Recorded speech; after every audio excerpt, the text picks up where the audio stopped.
الحمد لله كفى والسلام على عباد الله الذين اصطفى. ما بعد فقد قال النبي صلى الله تعالى عليه وسلم: إن هذا الشهر قد حذركم وفيه ليلة خير من 1000 شهر من حرمها فقد حرم الخير كله. صدق رسول النبی صلی اللہ علیہ وسلم. محترم بزرگوں، اللہ تبارک و تعالیٰ نے ہم اور آپ کو یہ مبارک مہینہ عطا فرمایا ہے، اور اس مہینے کا آدھا حصہ ہم سے گزر گیا. اب نصف حصہ ہم اور آپ کے حصے میں اگر اللہ نے چاہا تو باقی ہے. اس سے قبل 2 جمعوں میں رمضان کے اور روزے کی فضیلت کے تعلق سے اور ان ایام میں اعمال خیر کے تعلق سے تفصیل سے بات عرض کی جا چکی ہے. ابھی چونکہ ہم آنے والا جمعہ وہ آنے سے پہلے ہی ہم آخری عشرے میں داخل ہو جائیں گے انشاءاللہ. اور آخری عشرے میں ایک اہم عمل رمضان المبارک کے مہینے میں اعتکاف کا رہتا ہے کہ آخری عشرے میں اعتکاف کرتے ہیں.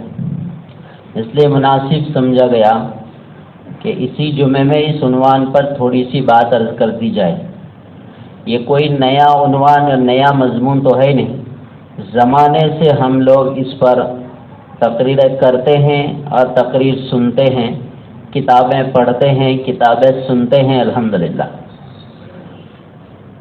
اور اس اعتکاف کے تعلق سے جو بھی فضائل ہیں، مسائل ہیں، وہ ساری چیزوں کا یہاں سے تو احاطہ کرنا مشکل ہے.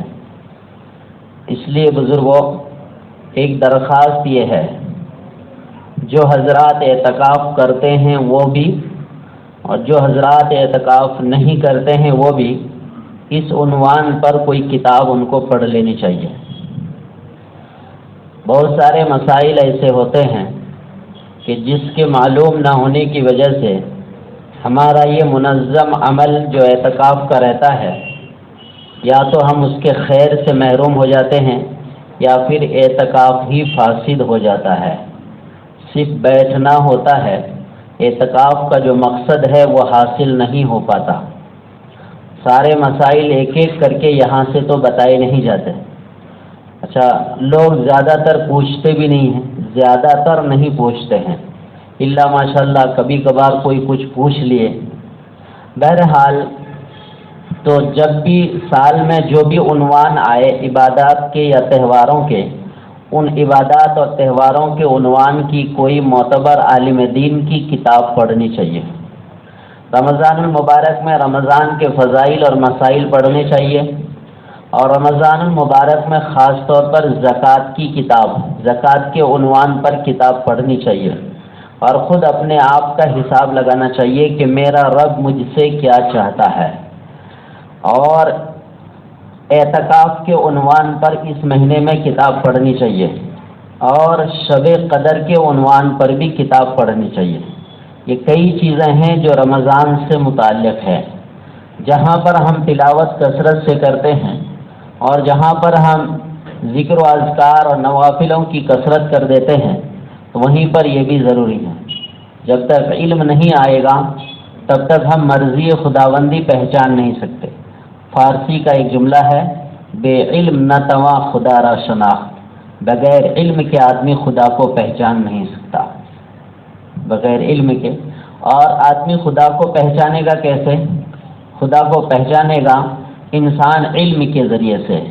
اس لیے کہ اللہ تبارک و تعالیٰ نے اپنا تعارف علم کے ذریعے سے کیا ہے.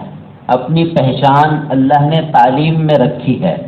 جو جس طرح جیسی تعلیم حاصل کرے گا، دینی تعلیم اور اخروی تعلیم، وہ اتنی اللہ کی معرفت حاصل کرتا جائے گا. یہی وجہ ہے ہم لوگ تو کتابیں پڑھ کر بیان کرتے ہیں اور تفسیر اور تقریر کرتے ہیں. اکابرین اور بزرگان دین اور سلف صالحین جنہوں نے زندگیاں لگائی اور کھپائی ہیں، ان کے پاس اگر بیٹھیں گے اور اسی عنوان پر وہ بات کریں گے تو پتہ چلا کہ کسی کتاب میں یہ چیزیں ہم پڑھے نہیں ہیں۔ معرفت کا نور جو اترتا ہے بندے کے اوپر تقرب حاصل کرنے ہو جانے کی وجہ سے، قربت حاصل ہو جانے کی وجہ سے، پھر وہ بندہ نور ایمان کے ساتھ بولتا ہے، کتاب کے الفاظ نہیں بولتا۔ اسی لیے جو جو علم بڑھتا جائے گا اور علم پختہ ہوتا جائے گا، اسی طرح علم کا نور ظاہر ہوتا جائے گا۔ تو ہم جتنا پڑھیں گے جس عنوان پر، اب شوال آئے گا تو 6 روزے کی فضیلت پڑھیں، اس کے بعد ذوالقعدہ آئے گا، پھر محرم، یہ ذی الحجہ آئے گا تو قربانی کے عنوان پر کتابیں پڑھنی، محرم آئے گا تو محرم کے عنوان پر کتابیں پڑھنی ہیں۔ اسی طرح پورے 12 مہینوں کے کچھ نہ کچھ تو وہاں پر رکھا ہوا ہے۔ نبی پاک علیہ الصلوۃ والسلام کے کتنے اسفار ہیں، ہر مہینے میں آپ کا کوئی نہ کوئی وہ عظیم الشان سفر، جس سفر سے لوٹنے پر کوئی وعدہ نہیں۔ سمجھ گئے کون سا سفر ہے؟ جس سفر سے لوٹنے پر وعدہ نہیں، ایسی تشکیل ہوتی تھی۔ صحابہ کرام کا بھی مزاج یہی بن گیا تھا۔ مسجد میں جانے کے بعد اگر تشکیل ہو گئی، اب ہمارے یہاں میں ایک بات عرض کر دیتا ہوں، اگر مثال کے طور پر جماعت والے تشکیل کرتے ہیں تو آدمی 2-4 بہانے کرتا ہے۔ مثال کے طور پر ابھی ٹائم نہیں ہے، یا ابھی تھوڑا مصروف ہوں، یا طبیعت صحیح نہیں ہے، یا میرا کام اٹکا ہوا ہے۔ نبی کے زمانے میں ایسی کوئی بھی عذر ایسا نہیں تھا۔ یہی وجہ ہے، کتابوں میں ہم نے کسی زمانے میں پڑھا کہ جب صحابہ کے گھر میں جا کر کوئی آواز دیتا کہ فلاں گھر پہ ہے، تو ان سے کہا، جب وہ گھر سے آواز آتی تھی کہ ہاں تھوڑا کام سے گئے ہیں باہر، تو بولے کب آئیں گے؟ بولا ابھی تھوڑی دیر میں آ جائیں گے۔ اور اگر مستورات کی طرف سے یا اندر سے یہ جواب آیا کہ مسجد گئے ہیں، پھر سوال کرنے والے نے کہا کب آئیں گے، تو گھر کی مستورات بھی کہتی ہے معلوم نہیں۔ بازار گئے ہیں تو تھوڑی ہی دیر میں آ جائیں گے، مسجد گئے ہیں پتہ نہیں پھر مسجد سے سفر کہاں ہو جائے۔ تو یہ مزاج بنا ہوا تھا، بازار گئے ہیں تو ابھی آ جائیں گے، مسجد گئے ہیں تو ہمیں معلوم نہیں کہ کب آئیں گے۔ بہرحال بے علم نہ تواں خدا را شناخت، کہ ہر معاملے پر کتابیں پڑھنی چاہیے۔ اب ہمارے سامنے اعتکاف کا مسئلہ ہے، ہم اعتکاف بڑی تعداد میں کرتے ہیں الحمدللہ، یہ تو اللہ کا احسان ہے، کیونکہ یہ سب باتیں ہم تحدیث بالنعمت یا کہتے ہیں نا، مذاکرے کے طور پر ہم کہہ رہے ہیں، کیونکہ ہم نے کہا کہ مجھے زمانے سے ہم اس عنوان پر تقریریں کر رہے ہیں اور سن رہے ہیں، اس میں کوئی نئی اور بات، گہرائی بات تو ہے نہیں اس میں کہ ہم کچھ خزانہ نکال کر بیان کریں گے آج، ایسا تو کچھ نہیں۔ جو باتیں ہم پہلے کیے ہیں پڑھ کے، وہی باتیں ہم ابھی کریں گے۔ یہ ہوتا ہے مذاکرہ، یاد دہانی ہو جاتی ہے کہ جی یہ موقع آ رہا ہے تو ہم اور آپ کو اس پر عمل۔ جس طرح رمضان المبارک کا مہینہ آنے سے پہلے نبی پاک علیہ الصلوۃ والسلام شعبان کے اخیر ہفتے میں، آخری ایام میں آپ فرماتے تھے قد اظلکم شہر عظیم، تمہارے اوپر ایک بہت ہی مبارک شہر سایہ فگن ہونے والا ہے۔ ذل کا معنی سایہ فگن ہونا۔ تو آپ صلی اللہ علیہ وسلم یاد ہے، سب کو معلوم ہے رمضان آ رہا ہے، لیکن اس کے باوجود آپ صلی اللہ علیہ وسلم کیا کر رہے ہیں؟ یاد دہانی کرا رہے ہیں کہ بہت ہی مبارک مہینہ تمہارے اوپر آ رہا ہے۔ اسی طرح اعتکاف کا عنوان ابھی آ رہا ہے، ہم کو اعتکاف کرنا ہے آخری عشرے میں، تو مذاکرہ کر دیا جاتا ہے کہ جی آخری عشرہ آ رہا ہے، جس میں ہم اور آپ کو اعتکاف کرنا ہے۔ بخاری شریف کی حدیث ہے، نبی پاک علیہ الصلوۃ والسلام نے اعتکاف کیا ہے۔ آپ جب مدینہ منورہ تشریف لے کے گئے، مسلسل آپ نے اعتکاف کیا، آخری عشرے کا آپ نے مسلسل اعتکاف کیا۔ ایک روایت میں یہ ہے کہ آپ کے آخری سال سے پہلے والے سال میں آپ اعتکاف نہیں کر سکے، آپ کسی سفر میں تھے، تو آپ نے آخری اعتکاف جو کیا ہے وہ آپ نے 20 دن کا اعتکاف کیا ہے۔ ایک روایت میں اس طرح ہے، ایک روایت میں ہے کہ نبی پاک علیہ الصلوۃ والسلام نے تینوں عشرے کا اعتکاف کیا ہے، تینوں عشرے کا اعتکاف کیا ہے۔ اس میں اس طرح ہے کہ آپ صلی اللہ علیہ وسلم نے پہلے عشرے کا اعتکاف کیا، وہ عشرہ مکمل ہو گیا تو آپ نے اس کو اور آئندہ کنٹینیو کر دیا، 2 عشرے کا آپ نے اعتکاف کر لیا۔ اس کے بعد ترکی خیمہ لگا ہوا تھا، جس طرح ہمارے خیمہ لگتے ہیں نا، تو حدیث کا لفظ ہے کہ ترکی خیمہ، آپ جس طرح کہتے ہیں نا کہ یہ کپڑا فلاں جگہ کا ہے، یہ فلاں میڈن جاپان ہے، تو اسی طرح وہ میڈن ترکی خیمہ لگا ہوا تھا، تو آپ نے یوں سر نکال کر صحابہ سے خطاب کیا، آواز دی کہ دیکھو میں نے پہلے عشرے کا اعتکاف کیا تھا شب قدر کی تلاش کے لیے، لیکن نہ ملی، تو میں نے دوسرے میں اعتکاف کیا، دوسرے عشرے میں بھی نہ ملی، تو مجھے کسی کہنے والے نے کہا ہے، یہ لفظ ہے، کہنے والے نے کہا ہے، محدثین نے آگے لکھا ہے کہ اللہ کا فرشتہ اللہ کی طرف سے پیغام لے کر آیا کہ اس کو رمضان کے آخری عشرے میں تلاش کیا جائے، لہذا جن لوگوں نے پہلے میرے ساتھ اعتکاف کیے ہیں وہ آخری عشرے میں بھی میرے ساتھ اعتکاف کریں۔ اس سے اندازہ ہوتا ہے کہ آپ نے تینوں عشرے میں اعتکاف کیا ہے۔ ایک حدیث میں پتہ چلتا ہے کہ آپ نے 2 عشرے میں اعتکاف کیا ہے۔ اکثر احادیث میں یہ ہے کہ آپ ہر سال آخری عشرے میں اعتکاف فرمایا کرتے تھے۔ بہرحال نبی پاک علیہ الصلوۃ والسلام کا یہ معمول مبارک تھا کہ آپ صلی اللہ علیہ وسلم اعتکاف فرماتے تھے۔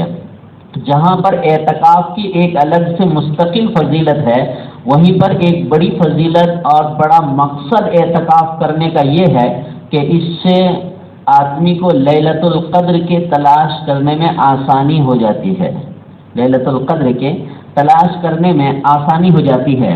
بخاری شریف کی حدیث ہے، ابن ماجہ کی حدیث ہے، نبی پاک علیہ الصلوۃ والسلام نے ارشاد فرمایا ان ھذا الشہر قد حضرکم، بے شک یہ مبارک مہینہ تمہارے پاس حاضر ہو گیا ہے، وفیہ لیلۃ خیر من الف شہر، اس میں ایک رات ہے جو 1000 مہینوں سے بھی افضل ہے، من حرمھا، جو اس کے فضائل سے محروم رہ گیا، فقد حرم الخیر کلہ، وہ تمام خیر سے محروم رہ گیا۔ یعنی یہ تاکیدی بات ہے، نبی پاک علیہ الصلوۃ والسلام نے تاکید فرمائی ہے کہ ایک مبارک مہینہ تمہارے اوپر حاضر ہوا ہے تمہارے پاس، اس میں ایک رات ہے اس مہینے میں جو 1000 مہینوں سے بھی بہتر ہے، جو اس سے محروم رہ گیا وہ تمام خیر سے محروم رہ گیا۔ اس سے اندازہ ہوتا ہے کہ بات سب سے کی جا رہی ہے۔ جو کوئی اس مہینے کی اس رات کو تلاش کرنا چاہے وہ بہت خیر کی تلاش میں ہے، جو بالکل کوشش نہ کرے وہ بہت سارے خیر سے محروم ہو جائے گا۔ بخاری شریف کی حدیث ہے، حضرت عائشہ رضی اللہ عنہا سے مروی ہے، نبی پاک علیہ السلام نے فرمایا تحروا لیلۃ القدر فی الوتر من العشر الاواخر، کہ تم لیلۃ القدر کو تلاش کرو، لیلۃ القدر کو آخری عشرے کے طاق راتوں میں تلاش کرو، آخری عشرے کی طاق راتوں میں تلاش کرو، یہ نبی پاک علیہ الصلوۃ والسلام نے فرمایا کہ آخری عشرے کی طاق راتوں میں۔ اور پہلی حدیث جو ابن ماجہ کی آئی، دیکھیں سمجھنے سے تعلق رکھتا ہے، قد حضرکم ان ھذا الشہر، یہ مہینہ تمہارے پاس حاضر ہوا ہے، یہ مہینہ، وفیہ لیلۃ، اور اس مہینے میں ایک رات ہے۔ اسی لیے اس حدیث کی بنیاد پر بعض محدثین کہتے ہیں کہ لیلۃ القدر کو پورے رمضان میں تلاش کرو، لیلۃ القدر کو پورے رمضان میں تلاش کرو۔ اس میں نبی فرماتے ہیں کہ اس مہینے میں ایک رات ہے۔ بخاری شریف کی روایت میں ہے کہ رمضان کے آخری عشرے کی طاق راتوں میں تلاش کرو۔ اس کے علاوہ ایک روایت اور ہے کہ لیلۃ القدر پورے سال میں کبھی بھی آ سکتا ہے، یہ بھی ہے۔ اس سے اندازہ ہوتا ہے کہ آدمی کو بڑا ہوشیار رہنے کی ضرورت ہے کہ کب آ جائے۔ اس لیے ہر رات حضرت عثمان غنی رضی اللہ تعالیٰ عنہ سے روایتیں بہت کم مروی ہیں، بہت کم روایتیں نقل نہیں کرتے، بہت خاموش مزاج، وہ سنتے بہت تھے، بولتے بہت کم تھے۔ ان کی ایک روایت منقول ہے، دیکھیے گا کتابوں میں ان عثمان رضی اللہ عنہ بہت کم ملے گا، ان ابی ہریرہ سب سے زیادہ ملے گا۔ کن حدیث ابو ہریرہ راشمار 5,674، فارسی میں حضرت ابو ہریرہ رضی اللہ عنہ کی احادیث کی تعداد کو یہاں پر نقل کیا گیا ہے۔ بہرحال حضرت عثمان غنی رضی اللہ عنہ فرماتے ہیں کہ نبی صلی اللہ علیہ وسلم نے فرمایا جو کوئی عشاء کی نماز جماعت سے پڑھ لے اور فجر کی نماز جماعت سے پڑھ لے اس کو قیام اللیل کا ثواب ملے گا۔ معتبر روایت ہے، صحیح روایت ہے۔ اس سے اندازہ ہوتا ہے کہ نبی نے ہمارے لیے آسان کتنا کیا ہے، دین کو آسان بنایا کتنا ہے۔ اب عشاء میں بھی ہم لوگ لاپرواہی کرتے ہیں جی، کبھی رکعت تکبیر اولا چھوٹ گئی، کبھی رکعت چھوٹ گئی، کبھی نماز ہی چھوٹ گئی جا. اور فجر تو نظر ہو جاتی ہے. مگر آسان کتنا ہے دیکھیے، نبی فرماتا پوری رات سو، وہ رات تمہاری ہے، پوری رات سو جاؤ میاں، تکلیف اٹھانے کی ضرورت نہیں ہے تم کو. پڑھ لو گے تمہارے حصے میں آئے گا، رات کو اٹھ کے تہجد پڑھو گے، عشاء جماعت سے پڑھ لو، فجر جماعت سے پڑھ لو، پوری رات عبادت کا ثواب ملے گا. اللہ کی ذات سے یہ امید ابھی رکھی جا سکتی ہے کہ جو اس طرح کا پابند ہوگا کہ زندگی میں کبھی عشاء اور فجر ان کی نہ چھٹی ہو، الا یہ کہ شدید کوئی مجبوری ہو تو اگر وہ لیلۃ القدر کبھی گھوم گھام رہی ہو پوری رات پورے سال میں تو پکڑ میں آ جائے گی، کچھ نہ کچھ تو کھاتے میں لکھا جائے گا. اللہ پاک اتنا مہربان ہے بندے کے اوپر. بہرحال تو روایات اس طرح مختلف ہیں کہ تحروا لیلۃ القدر فی الوتر من الاشہر الاواخر، رمضان کے آخری عشرے کی طاق راتوں میں تلاش کرو. اب طاق راتیں کتنی ہو گئی؟ 21، 23، 25، 27 اور 29. ہم لوگ کس میں تلاش کرتے ہیں؟ 27 کو. یہ بھی مسئلہ ہے، اس لیے کہتے ہیں نا بے علم نہ تواں خدا را سنا، بغیر علم کے آدمی مرضی خداوندی تک پہنچ نہیں پائے گا. کوئی ایک چیز کو پکڑ لیتے ہیں ہم لوگ، وہ بھی ہے 27 بھی روایات میں ہے، لیکن یہ بھی تو روایت بخاری شریف میں ہے جو طاق راتوں کا، اور طاق راتیں 5 ہیں، 21، 23، 25، 27 اور 29. ایک روایت میں اور نقل کرتا ہوں، اس روایت میں نبی صلی اللہ علیہ وسلم کیا فرماتے ہیں دیکھیے. بخاری شریف میں یہ حدیث بھی ہے، حضرت عبادہ بن صامت رضی اللہ عنہ سے ہے اور بہت مشہور ہے ایک دم. خرج النبی صلی اللہ علیہ وسلم لیخبرنا بلیلۃ القدر، ایک مرتبہ نبی صلی اللہ علیہ وسلم نکلے اور ہم لوگوں کو لیلۃ القدر کی خبر دینے کے لیے آ رہے تھے، جو 1000 مہینوں سے بھی افضل ہے. اس کی وہ رات بتلا دی گئی تھی کہ کون سی رات میں ہے، تو اس کی خبر دینے کے لیے نبی صلی اللہ علیہ وسلم جلدی نکل کے آ رہے تھے ہم لوگوں کے پاس. فَتَلَاحَ رَجُلَانِ مِنَ الْمُسْلِمِينَ، مسلمانوں کے 2 آدمی راستے میں جھگڑتے ہوئے ملے. مسلمین کا لفظ ہے، مسلمان، 2 مسلمان آپس میں راستے میں جھگڑتے ہوئے ملے. فقال، تو نبی نے فرمایا، خرجت لیخبرکم بلیلۃ القدر، میں نکلا تھا گھر سے تم لوگوں کو لیلۃ القدر کی تعین کی خبر دینے کے لیے. فتلاحا فلان و فلان، فلاں فلاں راستے میں جھگڑ رہے تھے. فرفعت، تو اللہ نے میرے ذہن و دماغ سے اس کو اٹھا لیا. کتنی صاف بات ہے، کوئی اس میں گہرائی، کوئی نقطہ نہ، کوئی دماغ لگا کر سوچنا سمجھنے کے لیے ایک دم کچھ نہیں، آدھا عام سی بات ہے. فتلاحا رجل فلان و فلان، راستے میں 2 آدمی جھگڑ رہے تھے. فرفعت، دیکھیے انسان خطا اور نسیان کا مرکب ہے. ہم لوگ بھی دیکھتے ہیں نا، کبھی کبھی کوئی بات کرنی رہتی اچانک ذہن سے نکل جاتے ہیں نا، کچھ بات ذہن میں آئی تھی اب یاد نہیں آ رہی. ابھی کل کی بات ہے، میں گھر پہ تھا، ایک مولانا فون کیے، میں جانتا ہوں مولانا کو، تو عجیب اتفاق کہ ان کے رنگ ٹون پورا ہونے سے پہلے میں اٹھا نہیں پایا، فون کٹ ہو گیا. میں نے فوراً فون لگایا، کمال ہے کہ یہ بات پر یاد آ گئی بات. تو میں نے کہا ہاں السلام علیکم، اور آپ کال کیے تھے؟ ہاں وہ کچھ پوچھنے کے لیے فون کیا، ابھی یاد ہی نہیں آ رہا ہے. کتنا ٹائم ہوا؟ 1 منٹ بھی نہیں گیا، میں کچھ پوچھنے کے لیے فون کیا اور ابھی یاد نہیں آ رہا. میں نے کہا جب یاد آئے تو وائس میسج کر دیجیے. اتنی جلدی فرفعت، پیغمبر کے دل سے نبی کو معلوم، اللہ نے بتلا دیا تھا کہ یہ لیلۃ القدر ہے، یہ بتلانے کے لیے نبی آ رہے تھے. اللہ اللہ اللہ ہے، اللہ اللہ ہے. نبی کو بھی اللہ تبارک و تعالیٰ نے اپنے کنٹرول میں رکھا ہے، آزاد نہیں کہ نبی بھی جو چاہے کہہ دے. اور نبی ہے تو نبی اتنا پاورفل ہے، اللہ اکیلا ہے، اللہ اپنی پاور میں اکیلا ہے. اللہ نے اپنا پاور کسی کو تقسیم کر کے نہیں دیا ہے. پیغمبر کی بیچ سے اللہ نے اٹھا لیا، فرفعت اٹھا لیا. وَعَسَىٰ أَن يَكُونَ خَيْرًا لَكُمْ، اب نبی صلی اللہ علیہ وسلم نارمل ہو گئے، امید ہے کہ تمہارے لیے اسی میں بہتر ہوگا. امید ہے، عسا کا معنی امید، ان یکون خیرا لکم، امید ہے کہ اس کا اٹھا لیا جانا ہی تمہارے لیے بہتر ہو، اس لیے کہ اللہ تبارک و تعالیٰ کوئی بھی کام بندے کے نقصان کے لیے نہیں کرتا، بندے کے نفع کے لیے ہی اللہ پاک کرتا ہے. اب یہاں اگلی روایت ابھی چل رہی کنٹینیو، میں ایک بات یہاں عرض کرتا ہوں، تھوڑی تھوڑی وضاحت کر دینا بہتر ہے کہ ہو سکتا ہے تمہارے لیے اس میں بہتر ہو. اب اگر مثال کے طور پر 27 فکس ہو جاتی، 27 فکس ہو جاتی تو ماشاءاللہ سب آ کے جڑ جاتے اور عبادت کرنے لگتے، اور جب اجتماعی طور پر کوئی عبادت کرتے کرتے زمانہ گزر جاتا ہے تو پھر اس کی اہمیت بھی ختم ہو جاتی، اس کی اہمیت بھی ختم ہو جاتی. اب اللہ نے اس کی تعین اٹھا لی اور فرمایا تاں راتوں میں تلاش کرو. تو دیکھیے کتنے اہتمام سے لوگ تلاش کر رہے ہیں، اور 27 کو کتنا اہتمام سے. ہر سال کے رمضان میں لوگ ایک نئی جستجو کے ساتھ، یعنی نئی تڑپ کے ساتھ تلاش کر رہے ہیں ہر سال. اچھا تاک راتوں میں دیکھیے بہت سارے لوگ، آپ دیکھیے گا مسجد میں آ کے 100 کے قریب لوگ عبادت کرنے کی کوشش کرتے ہیں اس رات میں، گھروں میں بھی کرتے ہیں، تمام مسجدیں آباد ہیں کہ تاک راتوں میں.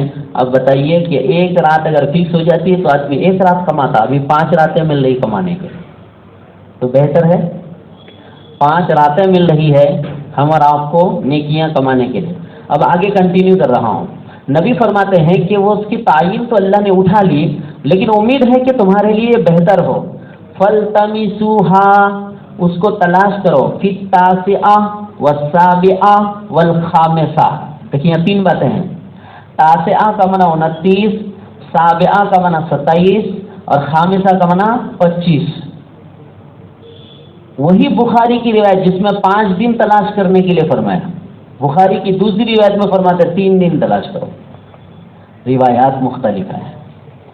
29 میں تلاش کریں، 27 میں تلاش کریں اور 25 میں تلاش کریں تو 27 فکس ہے؟ 27 ہے فکس نہیں. تو یا تو ہم 5 میں تلاش کریں یا کم سے کم آخری درجے میں 3 میں تو تلاش کرنا ہی پڑے گا. 25 میں، 27 میں اور 29 میں، ان میں تلاش کرنا پڑے گا. تو یہ لیلۃ القدر کے تعلق سے احادیث تھی، حالانکہ اس میں اور بھی. دیکھیے ایک حدیث ہے بخاری شریف کی، نبی صلی اللہ علیہ وسلم فرماتے ہیں، حضرت ابو ہریرہ رضی اللہ عنہ سے مروی ہے، من قام لیلۃ القدر ایمانا و احتسابا. اس حدیث کو زمانے سے ہم پڑھ رہے ہیں. آج ہم نے ایک کتاب پڑھی تو نئی بات ملی، آج ایک نئی بات ملی. وہ نئی بات بتاتا ہوں، میں نے لکھ لیا ہے بتانے کے لیے تاکہ بھولوں نہیں، کیونکہ کوئی بھی بھول جائیں گے، بولا پڑھ کے آیا بھول گیا. من قام لیلۃ القدر ایمانا و احتسابا غفر له ما تقدم من ذنبه.